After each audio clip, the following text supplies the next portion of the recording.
Báilame como si fuera la última. ชีวิตเนาะถึงเป็นว่าอุบัติเหตุจำนวนหลายเนาะได้เกิดในระยะ 5 ปีทวีหลังสงคราม แต่อุบัติเหตุจากระเบิดที่บ่ทันแตงก็ยังสืบต่อเกิดขึ้นหลายกว่า200เทื่อต่อปีเด็กน้อยหลายกว่าจำนวน1/4ของจำนวนผู้เคราะห์หายทั้งหมดตามรายงานปี 1973 ต้นมาและอัตราส่วนของเด็กน้อยที่ได้รับอุบัติเหตุเกิดมีค่าเอียงเพิ่มขึ้นก็แปลว่าเด็กน้อยที่เกิดอุบัติเหตุจากระเบิดที่ยังบ่ทันแตกนะมันเพิ่มขึ้นทุกปีจำนวนหลายขึ้นทุกปีและอุบัติเหตุจากระเบิดที่บ่ทันแตกมันเกิดขึ้นในช่วงประชาชนผู้เคราะห์ร้ายดำเนินการผลิตกสิกรรมหรือกำลังซอกหาเก็บเครื่องป้าของโดงเพื่อเพิ่มเติมให้แก่ผลผลิตกสิกรรมของพวกตนส่วนหลายระเบิดที่บ่ทันแตกส่งผลกระทบหลายอย่างเนาะต้องการผลิตกสิกรรมคือพวกเฮาไปเก็บเครื่องป้าของโดงคือเฮาไปขุดหน่อไม้นี่สมมุติเสียมเฮาไปซับระเบิดนี่ตายบ่เจ้าอ่ะแม่นตายเบิดมันตายกับพิการมันส่งผลกระทบต่อชีวิตอันนี้มันบ่ตายกับพิการมันเท่าพิการเท่ากับหาทำมากินยากมันเท่าตายก็ตายไปเลยแล้วแม่นบ่มันส่งผลกระทบการทำมากินและการกสิกรรมและการพัฒนา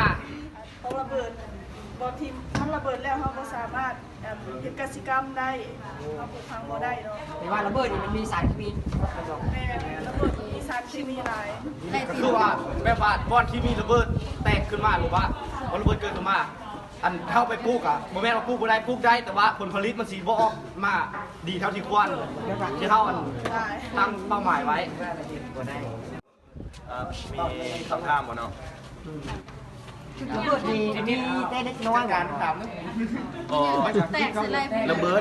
มันแตกขึ้นได้กับทุกคนเนาะเบลเดียวเล็กน้อยเนาะ เราส่งรักเขาเรียกส่งเฮ้ย ถ่ายถามเลยไหมถามสิถามเลย พวกเขาได้ศึกษาเกี่ยวกับความแห้งของระเบิดพวกเขาเฮ็ดเกี่ยวกับผลกระทบต่อชีวิตเนาะพวกเขาบริเฮ็ดผลกระทบของความแห้ง